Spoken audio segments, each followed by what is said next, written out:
모시고 안녕하십니까?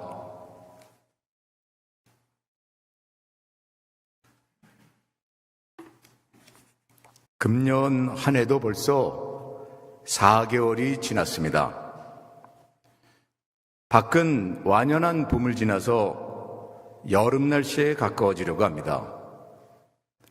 하지만 일교차가 커서 감기 환자들이 아직도 많이 있습니다. 우리 교인 여러분들 모두 건강에 유의하시기 바랍니다.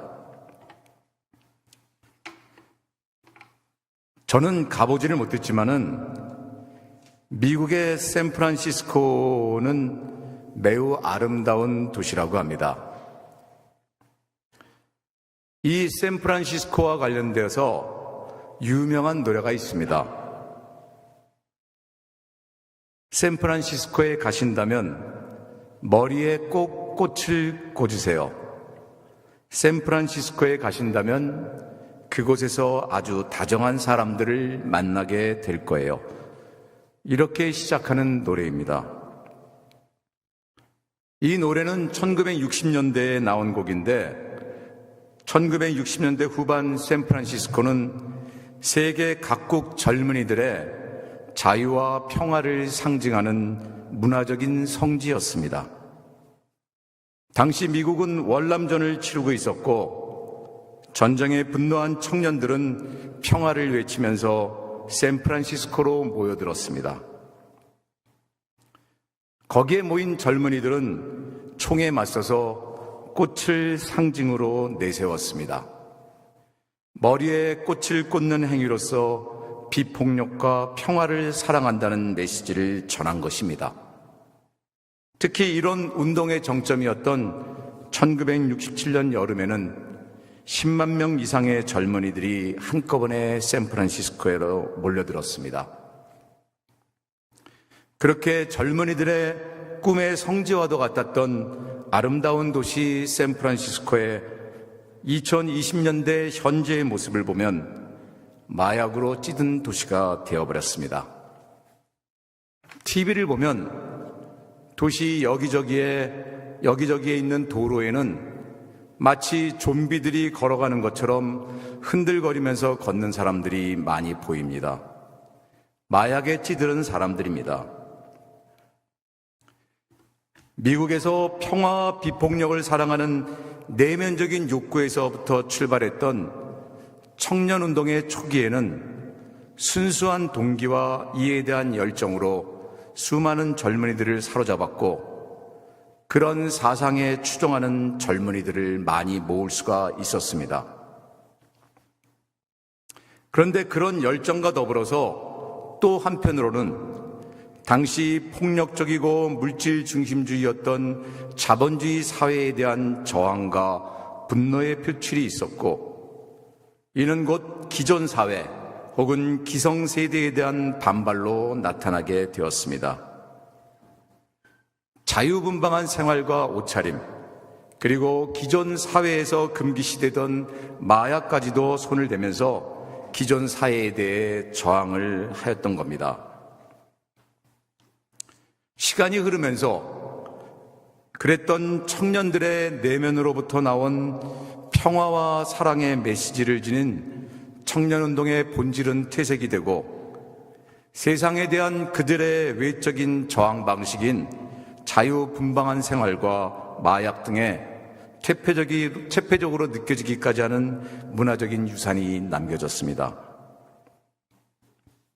순수했던 초기의 사상이 성숙한 과정으로 접어들려면, 그래서 뿌리가 내리려고 하면 내적으로 자기 자신부터 새로운 존재로 거듭나고 그렇게 돼서 성숙한 과정을 거쳐야 되는데, 다시 말해서 수행의 과정을 거쳐야 되는데 단지 열정만으로는 오랫동안 그 꿈을 실현해 나가기가 어려웠던 겁니다.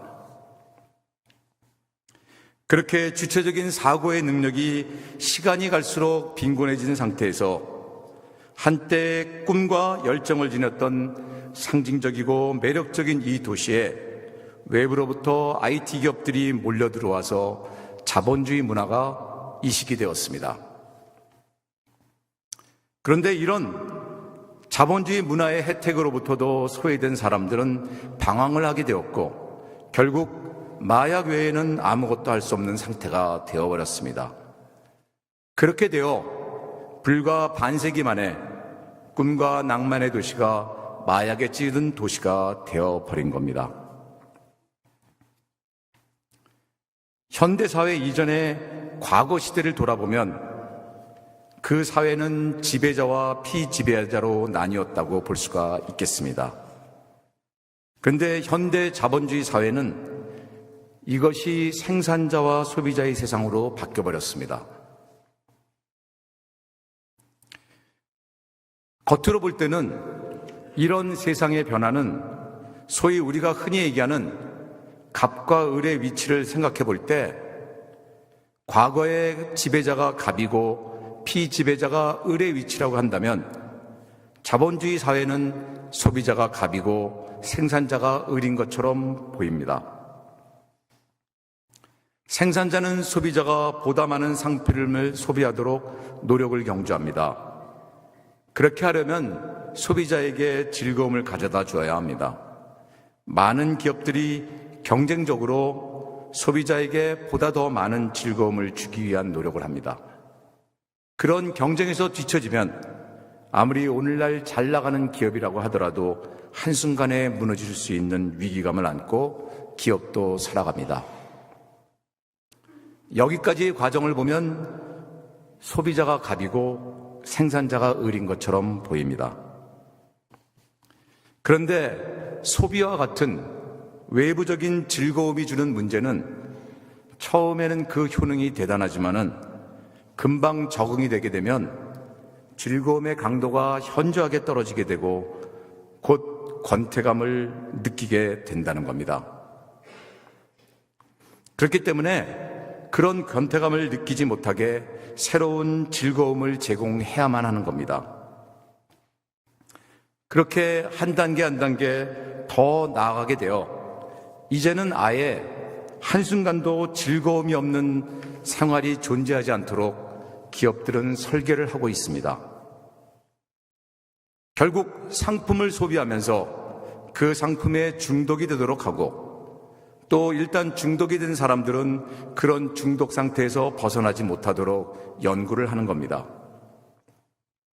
실제로 대기업이라든지 새로운 기술을 연구해서 발표하는 첨단 기업들의 사고방식의 이면을 보면은 합법적으로 인류에게 이전에는 경험해보지 못한 새로운 상품을 제공한다는 공식적인 명분하에 이면에는 어떻게 하면 정신적으로 자기 상품을 소비하는데 중독을 시킬까 연구를 하는 겁니다.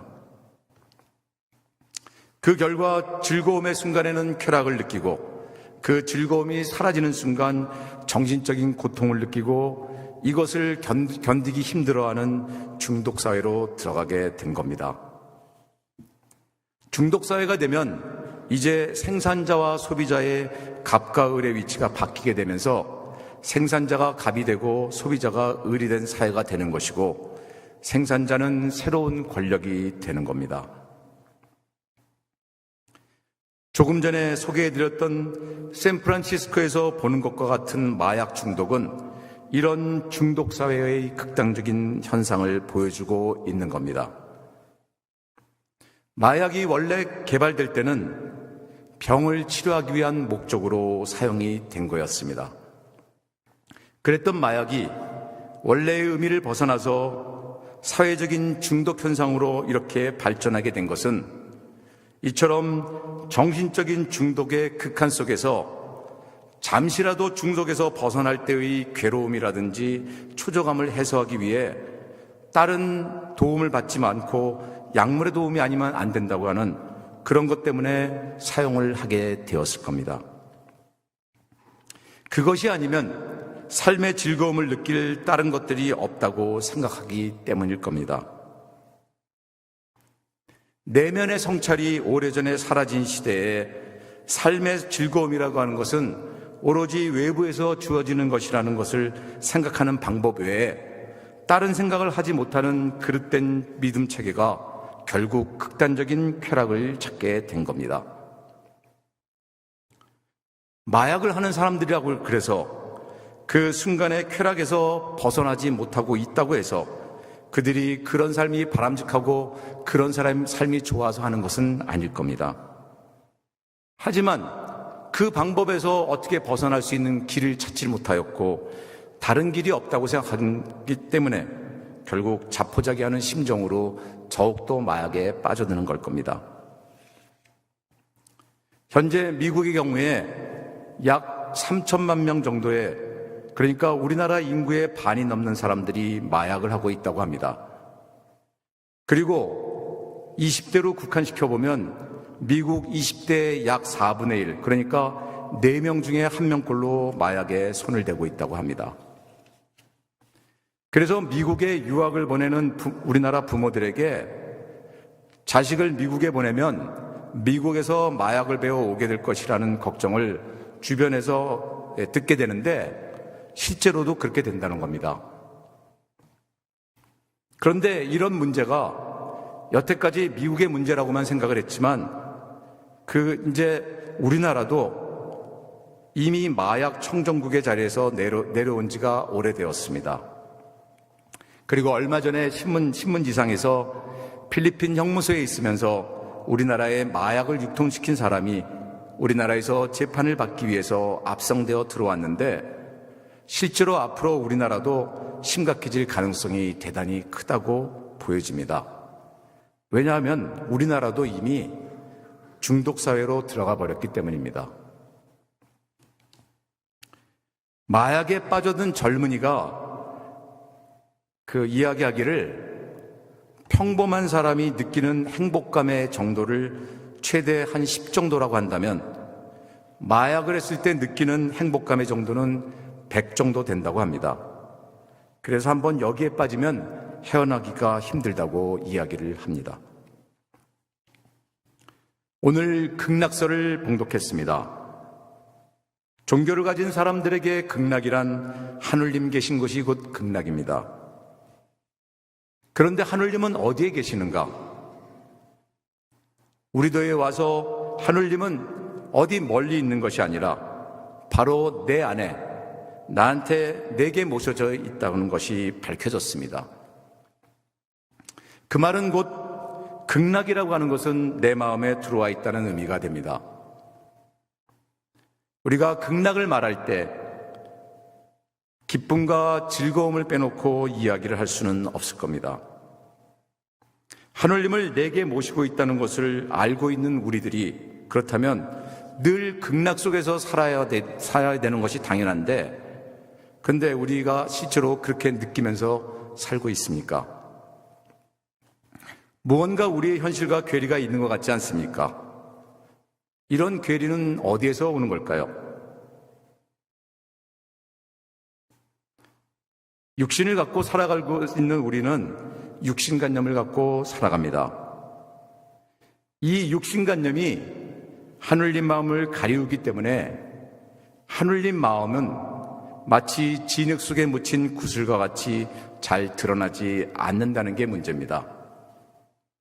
그래서 실상 구슬을 지니면서 우리가 살고 있는데, 다시 말해서 우리의 삶이라고 하는 것이 극락의 삶을 사는 것이 마땅한 건데도 불구하고 우리는 물정심에 젖어서 살고 있으면서 그로 인해서 도리어 불안과 고통이 생겨나게 되고, 그래서 극락이 아니라 생지옥 속에서 살고 있는 그런 사람들이 많이 있는 겁니다.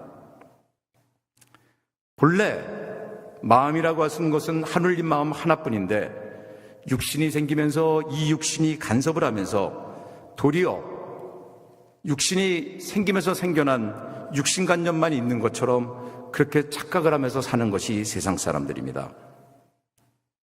그래서 마음을 어떻게 쓰느냐에 따라서 물정심에 빠져 살기도 하고 하늘님 마음으로 살기도 하고 또 선을 행하기도 하고 악을 행하기도 하고 극락 속에서 살기도 하고 지옥 속에서 살기도 하는 겁니다.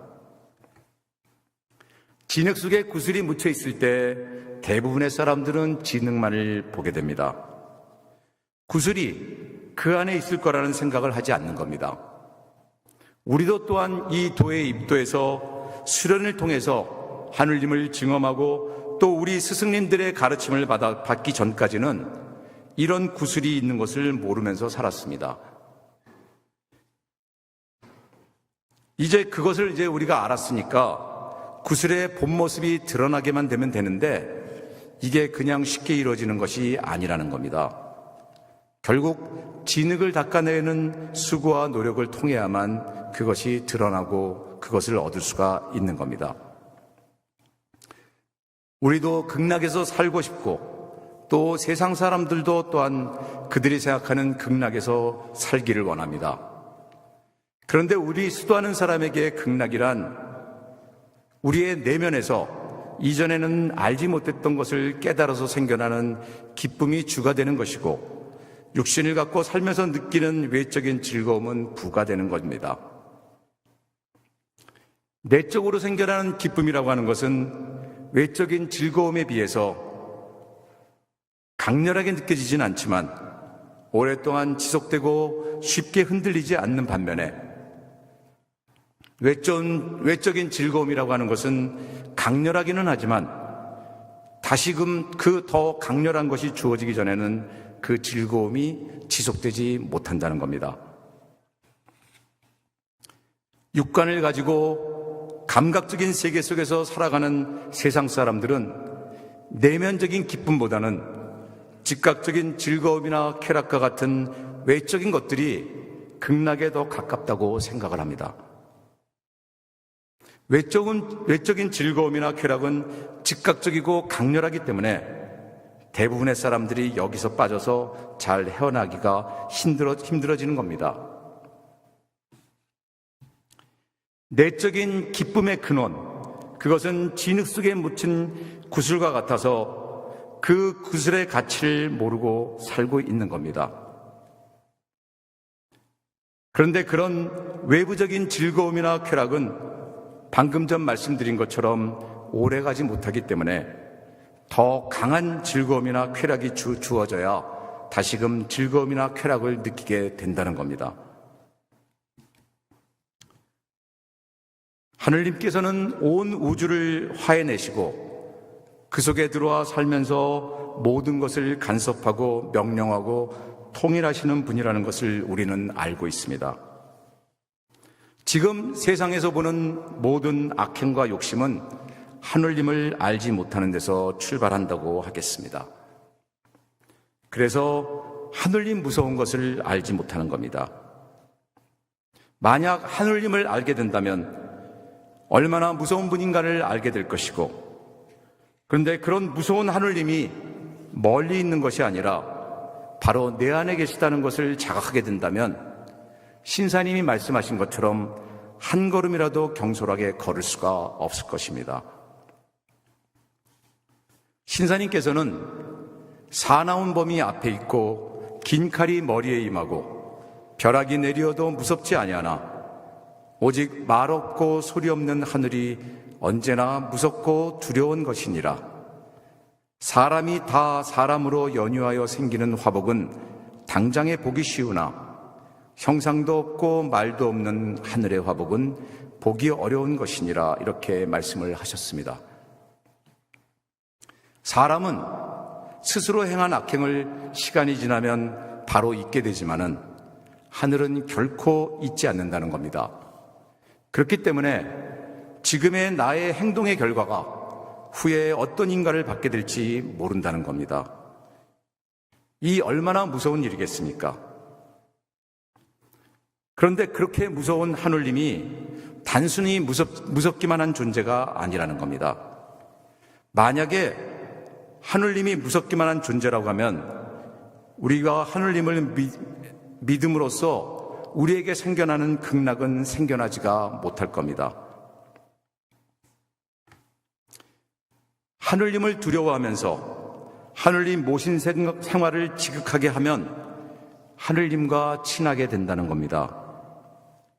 그렇게 친하게 되면은 하느님과 서로 소통하게 되고 하느님의 무한 능력과 무한 지혜를 얻어 쓸 수가 있다는 겁니다. 우리가 머릿속으로 생각을 해본다면은 무섭기도 하면서 또 한편으로는 친한 관계라고 하는 이런 역설적인 관계를 제대로 이해할 수가 없을 겁니다. 이런 것은 오로지 증언이 깊어져야만 알 수 있는 경지인 겁니다. 사람이 곧 하늘임을 수행을 통해서 깨닫는 과정에는 이 과정이 필수라고 하는 겁니다. 그래서 이쯤 되어야 새 사람으로 거듭났다고 말을 할 수 있을 것이고, 비로소 일시적인 쾌락의 세계가 아닌 극락의 세계에서 살아가는 존재로 바뀌는 것일 겁니다. 그리고 그쯤 되어야 비로소 세상을 향해 말을 할 때 그 말에 힘이 생겨서, 즉 얼력이 생겨서 세상 사람들을 감화시킬 수가 있을 겁니다. 그쯤 돼야만 세상의 쾌락에 젖어서 잠시라도 거기에서 벗어나지 않은 사람들을 감화시키고 변화시킬 수 있는 능력이 생겨나게 될 겁니다. 그렇기 때문에 그런 힘을 기르기 전까지는 우리가 자중할 줄도 알아야 될 겁니다. 우리는 때를 짝하여 나아가야 됩니다. 그런데 거기에는 그 때를 잘 판단하는 것이 중요합니다. 대신사님께서 시문에 안타까이 봄 소식을 기다려도 봄빛은 오지를 않네. 봄빛을 좋아하지 않음이 아니나 오지 아니하면 때가 아닌 탓이지.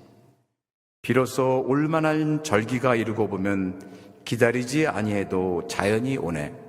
이렇게 말씀을 하셨습니다. 때 아닐 때 찾아 나선다고 해서 좋은 결과가 오지는 않는 겁니다. 그렇기 때문에 때가 되면 다 이 도로 돌아온다는 믿음을 잊지 않고 때에 이르러 이곳을 찾는 손님을 맞이하는 마음을 갖고 살아야 할 겁니다. 그런데 소식을 듣고 손님이 찾아왔는데 막상 아무것도 줄 것이 없다면 문제가 되지 않겠습니까? 우리는 과연 그렇게 손님을 맞을 준비가 되어 있습니까? 이 세상에서 우리가 무엇을 전해줄 수가 있겠습니까? 이 중독사회에서 중독으로부터 자유로워지려면 어떻게 해야 되겠습니까? 여태까지 해결책은 어떤 제도라든지 법률 혹은 위반한 사람들을 처벌하는 그런 방법들을 써왔습니다. 물론 이런 방법들이 어느 정도 도움은 주겠지만은 근본적인 대책이 될 수가 없을 겁니다. 이 사회의 구성원 스스로 자율적인 인간으로 탈바꿈이 이루어져야 되는데, 이렇게 탈바꿈이 이루어지려면 부분적인 변화로는 가능하지가 않습니다. 내 자신이 근본적으로 바뀌는 증언이 필요한 것인데, 천도교는 이런 것을 제공해 줄 수가 있다는 겁니다. 세상사의 마음이 복잡하고 고통을 받았던 사람들이 주문 수련을 시작해서 대강령을 받으면서 완전히 새 사람으로 거듭나는 것을 많이 목격했습니다. 다른 방법으로는 해결할 수 없었던 그런 근본적인 변화가 가능한 겁니다. 이런 것을 천도교가 아닌 세상 어디에서 제공을 해줄 수가 있겠습니까? 오로지 천도교만이 제공해 줄 수가 있는 겁니다.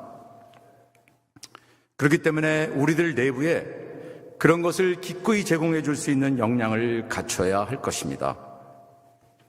이 중독의 세상에서 세상의 고통과 괴로움으로부터 벗어나기 위해서 찾아오는 사람들에게 그로부터 벗어날 수 있는 길을 제공해 줄 수 있어야 되는 겁니다. 그렇기 때문에 우리들 스스로 지금보다 더 깊은 공부가 되어야 될 것입니다.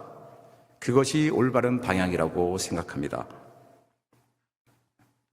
준비도 안 되어 있고 또 냉정하게 우리 스스로를 살펴볼 때 우리 또한 이 중독의 세상에 알게 모르게 젖어 있는데, 이런 우리의 모습으로 지금 당장 세상으로 나아가 무언가 하자고 하는 것은 세상을 걱정하는 충정의 마음에서 나온 것이겠지만은, 그렇게 한다고 해서 현 시점에서 우리들이 세상에서 할 것은 별로 없을 겁니다.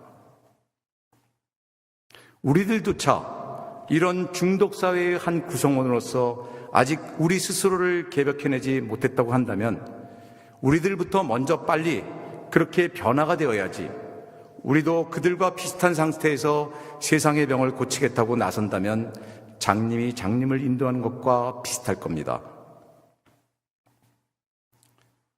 그렇기 때문에 이 세상이 극락이 되고자 한다면 내 마음의 극락이 먼저 이루어져야 될 겁니다. 그렇게 되려면 내 마음이 지옥과 같은 고통으로부터 자유로운 사람이 되어야 되는데 이런 것에서 자유롭지 않다면 여기에서부터 출발하는 것이 맞는 이치가 아니겠습니까? 성사님께서는 그렇기 때문에 무엇이 중하고 무엇이 경한 것인가를 깨달아서 나 자신의 정신개벽을 하는 것이 우선이고 세상의 개벽은 그 다음의 일이라고 말씀을 하셨습니다.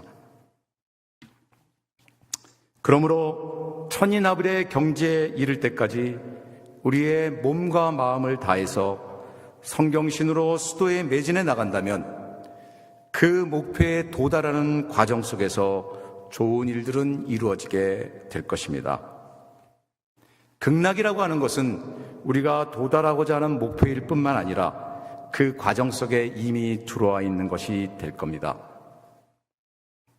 그렇기 때문에 우리가 정말로 세상을 걱정하는 마음이 크면 클수록 우선 우리들부터 중독사회의 중독으로부터 자유로워지도록 더욱더 수련에 매진해서 큰 성과를 거두는 교인 여러분들이 되시기 바라며 오늘 설교를 마치겠습니다. 감사합니다.